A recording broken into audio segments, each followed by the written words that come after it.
பொழுதின் வசந்தமே நீ வா, விடியலை தேடும் விழிகளில் ஒளித்தா. வைகறை பொழுதின் வசந்தமே நீ வா, விடியலை தேடும் விழிகளில் ஒளித்தா. வாழ்வு மலர்ந்திட வான்மழையிடவா, வழியிருளிலே மலர் மதியிடவா. இங்கு பாடும் இந்த ஜீவனிலே மறுமணி நீவா. வைகறை பொழுதின் வசந்தமே நீவா, விடியலை தேடும் விழிகளில் ஒளித்தா.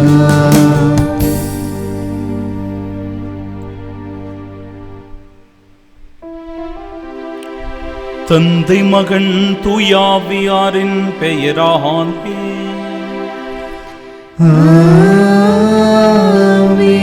நம் ஆண்டவராகிய இயேசு கிறிஸ்துவின் அருளும் கடவுளின் அன்பும் தூயாவியாரின் நட்புறவும் உங்கள் அனைவரோடும் இருப்பதாக.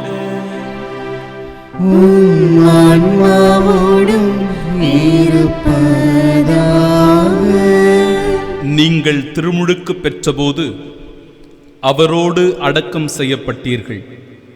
சாவிலிருந்து அவரை உயிர்த்தெழச் செய்த கடவுளின் ஆற்றல் மீது கொண்டுள்ள நம்பிக்கையால் அவரோடு நீங்களும் உயிர் பெற்று எழுந்துள்ளீர்கள். அன்பு சகோதர சகோதரிகளே, தூய மறை நிகழ்வுகளை கொண்டாட நாம் தகுதி பெறும் பொருட்டு நம் பாவங்களை ஏற்றுக்கொள்வோம். எல்லாம் வல்ல இறைவனிடமும் சகோதர சகோதரிகளே உங்களிடமும் நான் பாவியனை ஏற்றுக்கொள்கின்றேன். ஏனெனில் என் சிந்தனையாலும் சொல்லாலும் செயலாலும் கடமையில் தவறியதாலும் பாவங்கள் பல செய்தேன். என் பாவமே என் பாவமே என் பெரும் பாவமே. ஆகையால் எப்பொழுதும் கன்னியான புனித மரியாவையும் வானதூதர் புனிதர் அனைவரையும் சகோதர சகோதரிகளே உங்களையும் நம் இறைவனாகிய ஆண்டவரிடம் எனக்காக வேண்டிக் கொள்ள மன்றாடுகிறேன். எல்லாம் வல்ல இறைவன் நம்மீது இரக்கம் வைத்து நம் பாவங்களை மன்னித்து நமக்கு நிலை வாழ்வை அருள்வாராக. ஆமென்.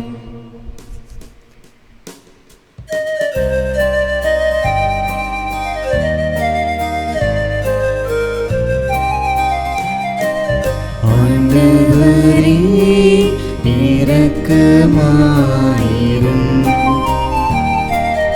ஆண்டவரே இரக்கமாயிரும். கிறிஸ்துவே இரக்கமாயிரும். கிறிஸ்துவே இரக்கமாயிரும். ஆண்டவரே இரக்கமாயிரும். ஆண்டவரே இரக்கமாயிரும்.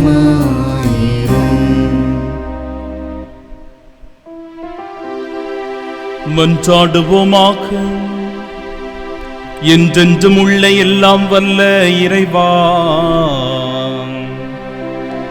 திருமுழுக்கின் புது பிறப்பால் விண்ணக வாழ்வை எங்களுக்கு அளிக்க திருவுலமானி. அழியா தன்மைக்கு தகுதியுடையவர்கள் என நீர் ஏற்றுக்கொண்ட நாங்கள் உமது உதவியால் உமது மாட்சியின் நிறைவுக்கு வந்து சேர அருள் புரிவீராக. உம்மோடு தூயாவியாரின் ஒன்றிப்பில் இறைவனாய் என்றென்றும் வாழ்ந்து ஆட்சி செய்கின்றவர் வழியாக உம்மை மன்றாடுகின்றோம்.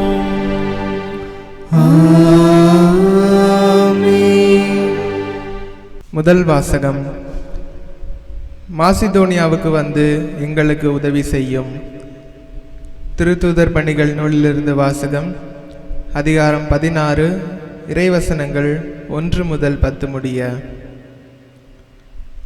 அந்நாட்களில் பவுல் தெருபை, லிஸ்திரா ஆகிய நகர்களை வந்தடைந்தார். லிஸ்திராவில் திமோத்தேயு என்னும் பெயருள்ள சீடர் ஒருவர் இருந்தார். அவருடைய தாய் ஆண்டவரின் நம்பிக்கை கொண்ட ஒரு யூத பெண். தந்தையோ கிரேக்கர். திமோத்தேயு லிஸ்திராவிலும் இக்கோனியாவிலும் உள்ள சகோதர சகோதரிகளிடையே நற்சான்று பெற்றவர். பவுல் அவரை தம்முடன் கூட்டிச் செல்ல விரும்பினார். அவ்விடங்களில் உள்ள யூதரின் பொருட்டு அவருக்கு விருத்த சேதனம் செய்வித்தார். ஏனெனில் அனைவரும் அவருடைய தந்தை கிரேக்கர் என்று அறிந்திருந்தனர். அவர்கள் நகர் நகராக சென்றபோது எருசலேமில் உள்ள மூப்பரும் திருத்தூதரும் செய்த தீர்மானங்களை அவர்களிடம் கொடுத்து கடைப்பிடிக்குமாறு கூறினார். இவ்வாறு திருச்சபைகள் நம்பிக்கையில் உறுதி பெற்று நாளுக்கு நாள் எண்ணிக்கையில் பெருகி வந்தன. பின்பு ஆசியாவில் இறைவார்த்தையை அறிவிக்காதவாறு தூய ஆவியார் தடுக்கவே அவர்கள் பிரிகிய கலாத்திய பகுதிகளை கடந்து சென்றனர். அவர்கள் மீசியா அருகே வந்து பித்தினியாவுக்கு செல்ல முயன்றபோது இயேசுவின் ஆவியார் அவர்களை அங்கு போகவிடவில்லை. எனவே அவர்கள் மீசியா வழியாக சென்று துரோவா நகரை அடைந்தனர். பவுல் அங்கு இரவில் ஒரு காட்சி கண்டார். அதில் மாசிதோனியர் ஒருவர் வந்து நின்று, நீர் மாசிதோனியாவுக்கு வந்து எங்களுக்கு உதவி செய்யும் என்று வேண்டினார். இக்காட்சியை பவுல் கண்டதும், நாங்கள் மாசிதோனியருக்கு நற்செய்தி அறிவிக்க வேண்டும் என்று கடவுள் தீர்மானித்துள்ளார் என எண்ணி அங்கு செல்ல வழி தேடினோம். ஆண்டவரின் அருள்வாக்கு.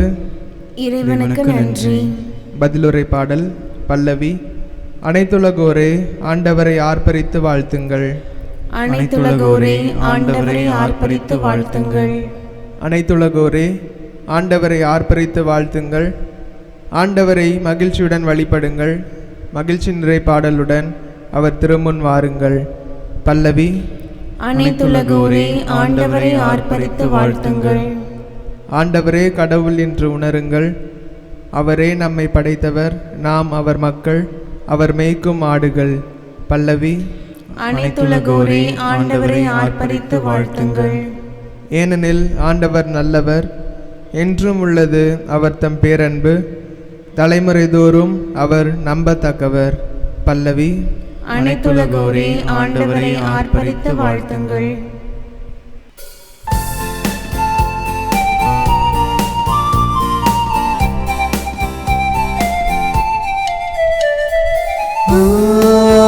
Alleluia, Alleluia,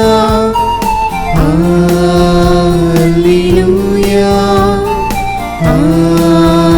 Alleluia, Alleluia, Alleluia, Alleluia, Alleluia, Alleluia, Alleluia, Alleluia. நீங்கள் கிறிஸ்துவோடு உயிர் பெற்று எழுந்தவர்களானால் மேலுலகு சார்ந்தவற்றை நாடுங்கள். அங்கு கிறிஸ்து கடவுளின் வலப்பக்கத்தில் அமர்ந்திருக்கிறார் என்கிறார் ஆண்டவர். Alleluia, Alleluia, Alleluia, Alleluia.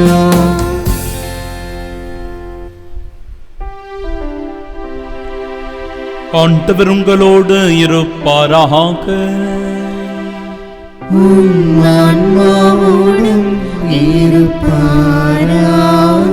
தூய யோவான் எழுதி பரிசுத்த நற்செய்தியிலிருந்து வாசகம். ஆண்டவரே மாட்சி உமக்கே. அதிகாரம் 15 இறை வார்த்தைகள் 18 முதல் 21 முடிய. அக்காலத்தில் இயேசு தம் சீடரை நோக்கி கூறியது, உலகு உங்களை வெறுக்கிறதென்றால் அது உங்களை வெறுக்கும் முன்னே என்னை வெறுத்தது என்பதை தெரிந்து கொள்ளுங்கள். நீங்கள் உலகைச் சார்ந்தவர்களாக இருந்திருந்தால் தனக்கு சொந்தமானவர்கள் என்னும் முறையில் உலகு உங்களிடம் அன்பு செலுத்தியிருக்கும்.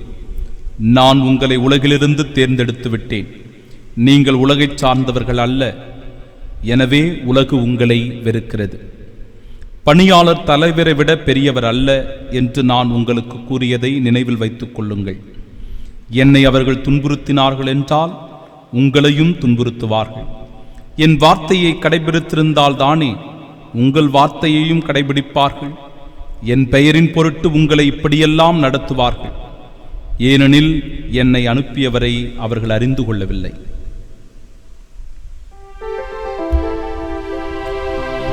ஆண்டவரின் அருள்வாக்கு. கிறிஸ்துவே உமக்கு புகழ். அன்பார்ந்த சகோதர சகோதரிகளே, உலகு உங்களை வெறுக்கிறதென்றால் அது உங்களை வெறுக்கும் முன்னே என்னை வெறுத்தது. ஆண்டவர் இயேசு கிறிஸ்துவை இந்த உலகம் வெறுத்தது, நிராகரித்தது, புறம் தள்ளியது, அவரை அவமானப்படுத்தியது, சித்திரவதை செய்தது, சிலுவையில் அறைந்து கொன்றது. இதற்கு நாம் சாட்சிகள்.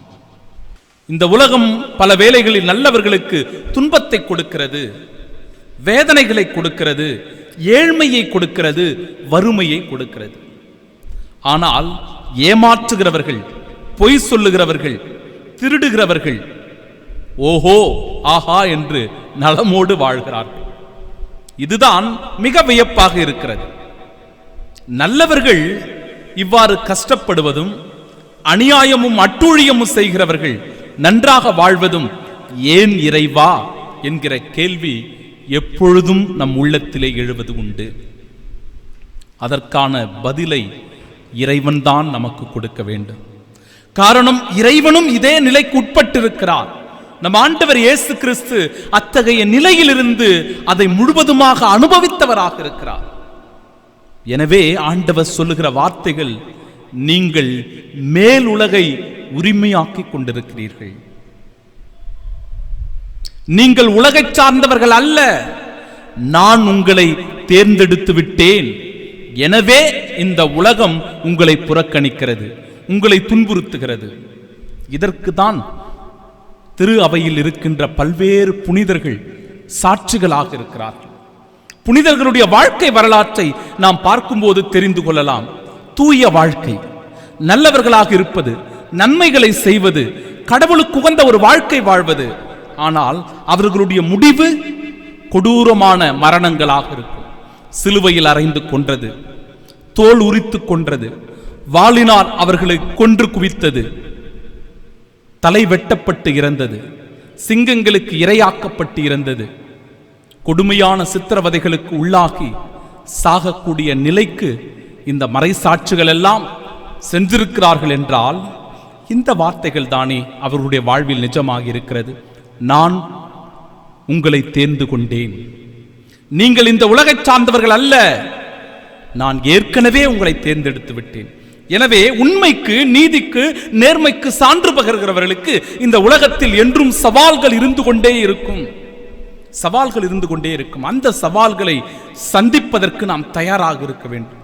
இயேசுவினுடைய மதிப்பீடுகளையும் அவருடைய போதனைகளையும் நாம் வாழ்வாக்கும் போது, அந்த நற்செய்தியை பறைசாற்றும் போது நிச்சயம் நமக்கு துன்பங்கள் உண்டு என்பதையே இன்றைய இறைவார்த்தை எடுத்து கூறுகிறது. ஆனாலும் நாம் எல்லாவற்றிற்கும் காத்திருக்க வேண்டும். அதனுடைய முடிவு என்ன?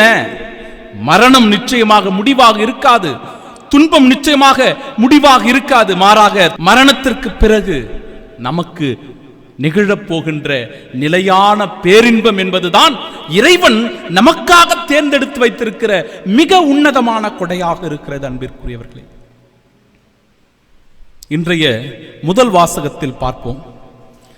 திருச்சபைகள் நம்பிக்கையில் உறுதி பெற்று நாளுக்கு நாள் எண்ணிக்கையில் பெருகிக் கொண்டே இருக்கிறது. புனித பவுலடியாரும் போகின்ற இடங்களிலெல்லாம் நற்செய்தி பணியை ஆற்றிக்கொண்டே செல்கிறார். இன்றைய இறை வார்த்தையிலும் கூட திமோத்தேயுவை அவர் தன் சீடராக ஏற்றுக்கொள்கிறார். ஆனால் அவருடைய திட்டம் என்னவாக இருக்கிறது என்றால், ஆசியா, பிஸ்தீனியா போன்ற பகுதிகளுக்கு சென்று இறை வார்த்தையை அறிவிக்க வேண்டும் என்பது, நற்செய்தி பணியை செய்ய வேண்டும் என்பது. ஆனால் இயேசுவின் தூய ஆவியார் அவரை தடுத்து அப்பணியை செய்ய விடாமல் செய்து, இறைவனுடைய திட்டம் என்னவோ அந்த திட்டம் நிறைவேற அவருக்கு வாய்ப்பு கொடுப்பதை பார்க்கிறோம், அவரை பணி செய்ய அனுப்புவதை பார்க்கிறோம். எனவே இரவில் ஒரு காட்சியை காண்கிறார் பவுலடிகளார். அந்த காட்சியின் போது மாசிதோனியர் ஒருவர் வந்து முன்னிற்பதாகவும், எங்களுக்கு உதவி செய்யும் என்று அவர் இருந்து கேட்பதாகவும் அமைந்திருக்கிறது. எனவே நற்செய்தி பணியை ஆசியா, பிஸ்தீனியா போன்ற பகுதிகளை தவிர்த்து அவர் மாசிதோனியாவுக்கு சென்று நற்செய்தி அறிவிப்பதை காணுகிறோம். எனவே நம்முடைய திட்டம், நம்முடைய எண்ணம், நம்முடைய செயல்கள் அல்ல, மாறாக இறைவனுடைய செயல்கள், இறைவனுடைய திட்டம், இறைவனுடைய திருவுளத்தை நிறைவேற்றுபவர்களாக இருப்பவர்கள் தான் கிறிஸ்தவர்கள். அவர்கள்தான் இறைவனுடைய சாட்சிகள் என்பதை மிக வலிமையாக எடுத்து கூறுகிறது இன்றைய இறைவார்த்தை. அன்பிற்குரியவர்களே, ஒரு அரசனுக்கு 2 அமைச்சர்கள் இருந்தார்கள். ஒரு அமைச்சன் எப்பொழுது பார்த்தாலும் அரசரை துதிப்பாடிக்கொண்டே இருப்பான். நல்லது செய்தாலும் கெட்டது செய்தாலும் போனாலும் வந்தாலும் அரசனுடைய துதிப்பாடிக்கொண்டே இருப்பான். இது அரசனுக்கும் அதிகமாக பிடிக்கும். எனவே அரசன் பொன்னை பொருளை அவனுக்கு வாரி வாரி கொடுத்து கொண்டே இருந்தான். மற்றொரு அமைச்சரும் இருக்கிறார். எதை செய்தாலும் இதை ஏன் செய்தாய், இதில் தவறு இருக்கிறது, இது நீதிக்கு புறம்பாக இருக்கிறது, இது உண்மைக்கு எதிராக இருக்கிறது என்று அவரை சுட்டிக்காட்டிக் கொண்டே இருந்தார். இதனால் அரசனுக்கு அந்த அமைச்சர் மீது எரிச்சல் உண்டு, கோபம் உண்டு, வெறுப்பு உண்டு. ஆனால் அன்பிற்குரியவர்களே, வாழ்க்கை என்பது சற்று வித்தியாசமானது. ஒரு முறை ஒரு ஏழ்மையான குடிசையில் அமர்ந்து கொண்டு பழுது உணவை உண்டு கொண்டிருக்கிறார் அந்த அமைச்சர். அந்த இடத்திற்கு வருகிற மற்றொரு அமைச்சர், பார்த்தாயா, நீயும் அரசனை பற்றி துதிப்பாடினால் என்னை போன்று மிக பெரும் வீட்டில் ராஜ உணவு உண்டிருக்கலாம் அல்லவா, ஆனால் இப்படி ஏழ்மையில் நீ கிடக்கிறாயே என்று அவமானப்படுத்திய போது அவர் சொன்னாராம், நீ ராஜாவினுடைய துதி பாடாமல் இருந்தால் என்னை போன்று இந்த எளிமையான குடிசையிலும் மகிழ்ச்சியோடு வாழ்ந்திருக்கலாம் அல்லவா என்று அவர் சொல்லி இருக்கிறார். அன்பிற்குரியவர்களே, இதிலிருந்து என்ன நாம் புரிந்து கொள்கிறோம் என்றால், உலகை சார்ந்தவற்றை விட மேலானது இறைவனை சார்ந்தவற்றை நாடுவது. மனிதர்களை விட, மனிதர்களை திருப்திப்படுத்துவதை விட இறைவனுக்கு உகந்தவர்களாய் வாழ்வது என்பது மிக மிக உன்னதமானது. இந்த மண்ணுலகம் நம்மை துன்புறுத்தினாலும் வேதனைப்படுத்தினாலும் வெறுத்தொதுக்கினாலும் கூட விண்ணுலகில் இறைவன் நிச்சயமாக நம்மை பேரின்ப நிலைக்கு உயர்த்துவார் என்கிற நம்பிக்கையோடு இந்த நாளில் அடியெடுத்து வைப்போம். இறைவன் நம்மை ஆசிர்வதிப்பாராக. ஆமென்.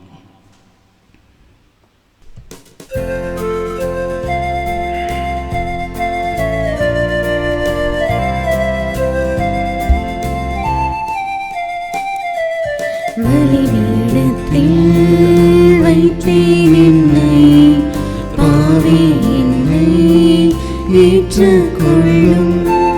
பலிபீடத்தில் வைத்தேன் என்னை, பாவி என்னை ஏற்றுக்கொள்ளும்.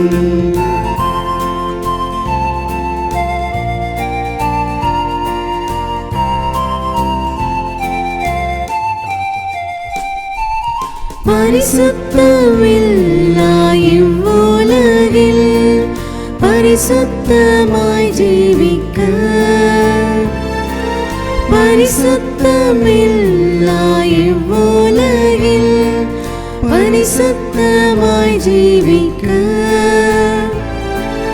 பரிசுத்தமான உம் இரத்தத்தால், பரிசுத்தமான உம் இரத்தத்தால் பரிசுத்தமாக்கி விடும்.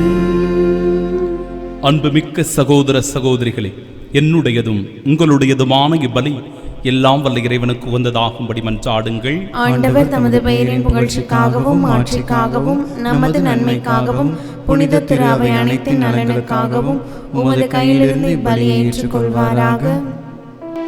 ஆண்டவரே, உமது குடும்பத்தின் காணிக்கைகளை இரக்கத்தோடு ஏற்றுக்கொள்ள உம்மை வேண்டுகின்றோம். அதனால் உமது பாதுகாவலின் உதவியால் தான் பெற்றுக்கொண்டதை ஒருபோதும் இழந்து விடாமல் அது நிலையான பரிசை அடைவதாக எங்கள் ஆண்டவராகிய இயேசு கிறிஸ்து வழியாக உம்மை மன்றாடுகின்றோம். ஆண்டவர் உங்களோடு இருப்பாராக.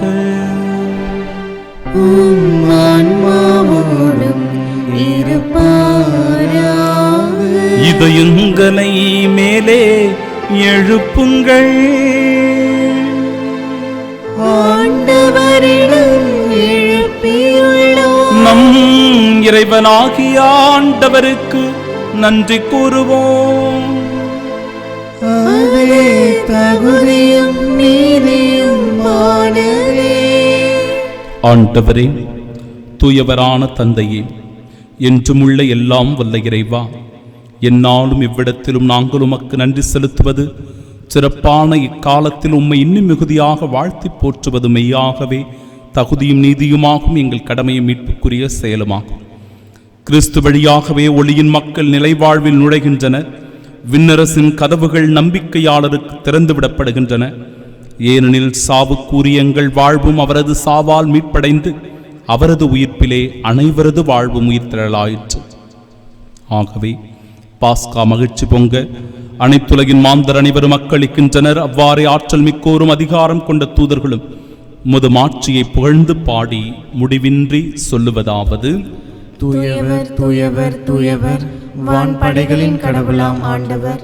விண்ணகமும் மண்ணகமும் உமது மாட்சியால் நிறைந்துள்ளன. உன்னதங்களிலே ஓசன்னா. ஆண்டவர் பெயரால் வருகிறவர் ஆசி பெற்றவர். உன்னதங்களிலே ஓசன்னா. ஆண்டவரே, நிர்மையாகவே தூயவர், தூய்மை அனைத்திற்கும் ஊற்று. ஆகவே உம்முடைய ஆவியை பொழிந்து இக்காணிக்கைகளை தூய்மைப்படுத்த உம்மை வேண்டுகிறோம். இவ்வாறு எங்கள் ஆண்டவர் இயேசு கிறிஸ்துவின் உடலும் இரத்தமுமாக எங்களுக்கு இவை மாறுவனவாக. அவர் பாடுபட உளம் கனிந்து தம்மை கையளித்த போது அப்பத்தை எடுத்து நன்றி செலுத்தி அதை பிட்டு தம் சீடர்களுக்கு அளித்து அவர் கூறியதாவது: அனைவரும் இதிலிருந்து பெற்று உண்ணுங்கள், ஏனெனில் இது உங்களுக்காக கையளிக்கப்படும் என் உடல்.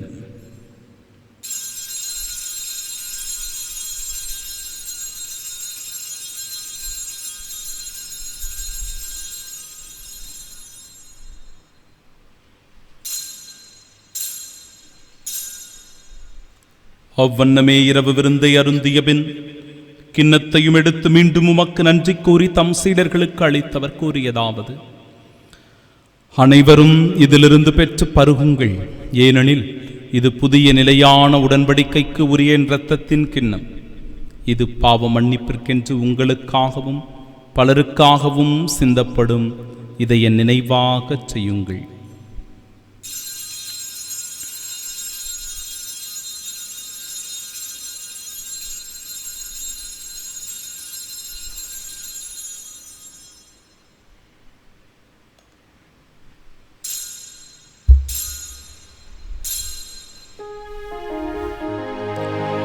நம்பிக்கையின் மறைபொருள். ஆண்டவரே,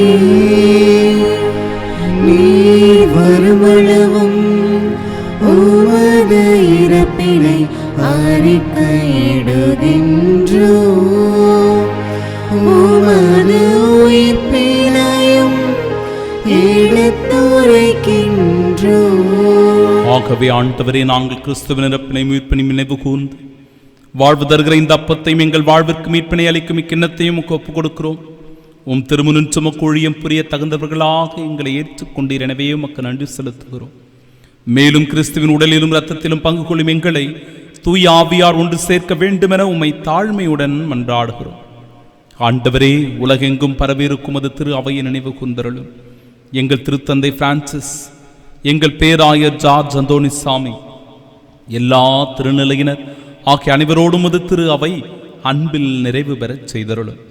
தந்தையே, உயிர்த்தெழுமெது நோக்குடன் துயில் கொள்ளும் எங்கள் சகோதர சகோதரிகளையும் இறந்தோர் அனைவரையும் இரக்கத்துடன் நினைவு கூர்ந்தும் அது திருமுக ஒளியின் ஏற்றருளும். எங்கள் அனைவர் மீதும் இரக்கமாயிரும். கடவுளின் கன்னித்தாயான தூய மரியா, அவருடைய அன்பு கணவரான புனித யோசேப்பு, புனித திருத்தூதர்கள், இவ்வுலகில் உமக்கு உகந்தவர்களாயிருந்தோர் ஆகிய புனிதர் அனைவருடனும் நாங்கள் நிலை வாழ்வில் பங்கு கொள்ளும் தகுதி பெற்று உம் திருமகன் இயேசு கிறிஸ்து வழியாக உம்மை புகழ்ந்தேத்து மரமருள உம்மை மன்றாடுகின்றோம்.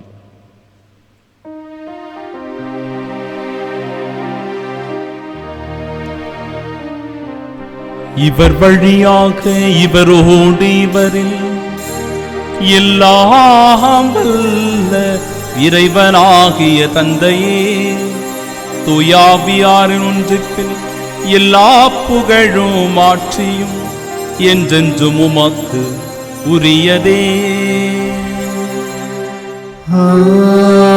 ஆமென், ஆமென், ஆமென். ஆண்டவர் இயேசு நமக்கு கற்றுத்தந்த ஜெபத்தை பக்தியோடு இணைந்து நாம் ஜெபிப்போமாக. விண்ணுலகில் இருக்கிற எங்கள் தந்தையே, உமது பெயர் தூயதென போற்றப் பெறுக. உமது ஆட்சி வருக. உமது திருவுளம் விண்ணுலகில் நிறைவேறுவது போல மண்ணுலகிலும் நிறைவேறுக. எங்கள் அன்றாட உணவை இன்று எங்களுக்கு தாரும். எங்களுக்கு எதிராக குற்றம் செய்வோரை நாங்கள் மன்னிப்பது போல எங்கள் குற்றங்களை மன்னியும்.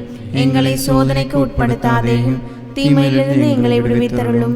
ஆண்டவரே, தீமை அனைத்திலும் இருந்தும் எங்களை விடுவித்து எங்கள் வாழ்நாளில் அமைதியை கனிவுடன் அருளுமை மன்றாடுகிறோம். உமது இரக்கத்தின் உதவியால் நாங்கள் பாவத்திலிருந்து எப்பொழுதும் விடுதலை பெற்று யாதொரு கலக்கமுமின்றி நலமோடு வாழ்வோமாக. நாங்கள் இது நோக்கியிருக்கும் பேரின்பத்திற்காகவும் எம் மீட்பராக இயேசு கிறிஸ்துவின் வருகைக்காகவும் காத்திருக்கின்றோம். ஏனெனில் ஆட்சியும் வல்லமையும் மாட்சியும் என்றென்றும் உமதே. ஆண்டவரே இயேசு கிறிஸ்துவே, அமைதியை உங்களுக்கு விட்டுச் சொல்லுகிறேன், என் அமைதியையே உங்களுக்கு அளிக்கிறேன் என்றும் திருத்தூதர்களுக்கு மொழிந்தீரே. எங்கள் பாவங்களை பாராமல் உமது திரு அவையின் நம்பிக்கையை கண்ணோக்கி உமது திருவுளத்திற்கேற்ப அதற்கு அமைதியும் ஒற்றுமையும் அளித்தருள்வீராக. என்றென்றும் வாழ்ந்து ஆட்சி செய்கின்றவர் நீரே. ஆமென். ஆண்டவருடைய அமைதி உங்கள் அனைவரோடும் என்றும் இருப்பதாக. உம் ஆன்மாவோடும் இருப்பதாக. உயிர்த்த நம் ஆண்டவர் இயேசு கிறிஸ்து தருகிற அமைதியை ஒருவர் மற்றவரோடு பகிர்ந்து கொள்வோம். சமாதானம்.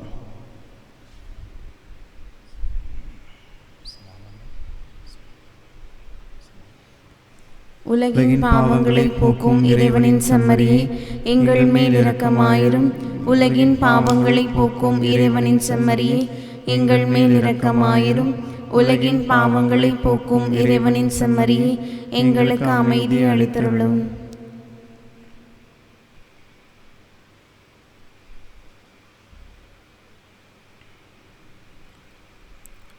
இதோ இறைவனின் செம்மறி, இவரே உலகின் பாவங்களை போக்குபவர்.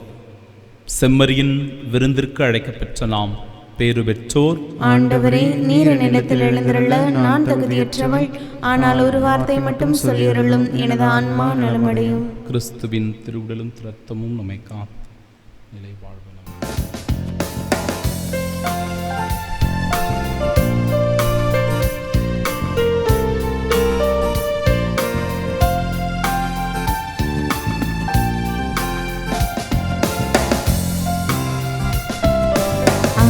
விருந்தாகை நிறைவாவா, மனம் மகிழ்ந்திட வாழ்க்கை நிறைவேவா.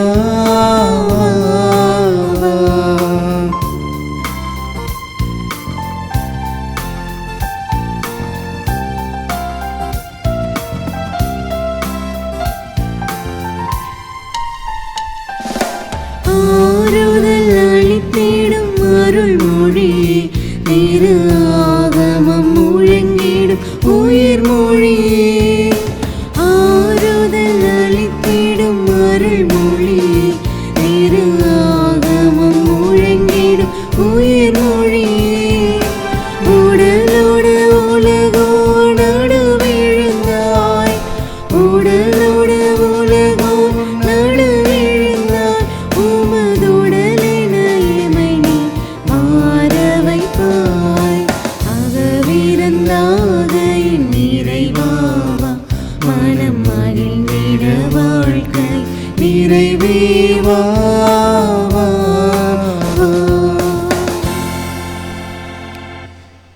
தந்தையே, அவர்களுக்காக வேண்டுகிறேன், அவர்களும் நம்மில் ஒன்றாயிருப்பார்களாக.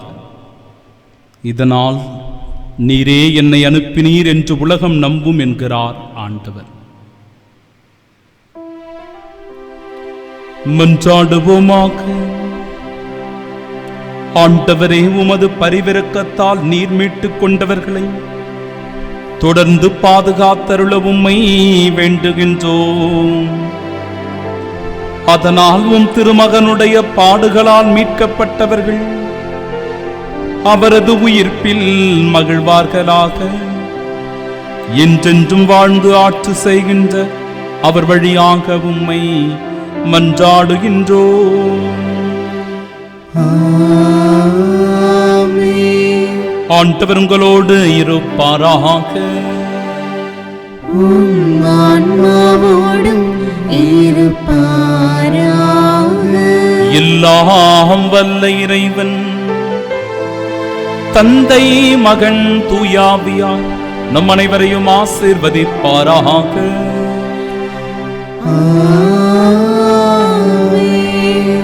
இறைவன் நம் ஒவ்வொருவரையும் கண்ணின் மணி போல பாதுகாப்பார் என்கிற நம்பிக்கையோடு சென்று வாழுவோம். வாழ்வின் பணி தொடரட்டும். இறைவனுக்கு நன்றி.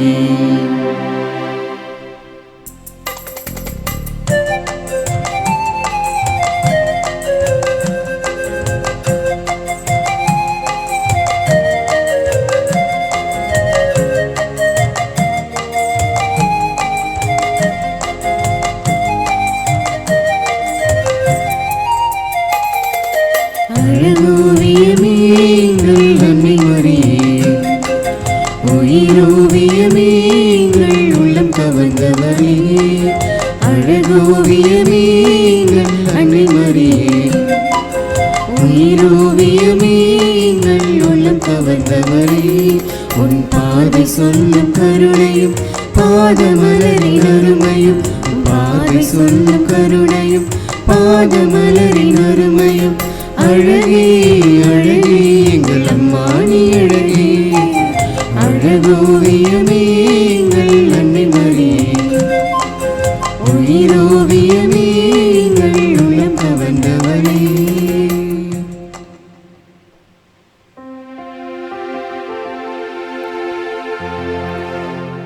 நித்திய ஸ்துதிக்குரிய பரிசுத்த நற்கருணைக்கு பக்தியாய் ஆராதனை எத்திசையும் புரிவோம். இயேசுவின் மதுரமான திருஹதயமே, எங்கள் சிநேகமாயிரும். மரியாளின் மாசற்ற இருதயமே, எங்கள் இரட்சணியமாயிரும். சகல புனிதர்களே, எங்களுக்காக வேண்டிக் கொள்ளுங்கள். இரக்கத்தின் ஆண்டவரே, எங்கள் மேல் இரக்கமாயிரும். நற்கருணை நாதரே, எங்களோடு தங்கும் ஆண்டவரே, அச்சிஷ்ட சிலுவை அடையாளத்தினாலே எங்கள் சத்துருக்களிடமிருந்து எங்களை ரட்சித்துக் கொள்ளும். எங்கள் சர்வேஸ்வரா, பிதா, சுதன், பரிசுத்த ஆவியின் பெயராலே ஆமேன்.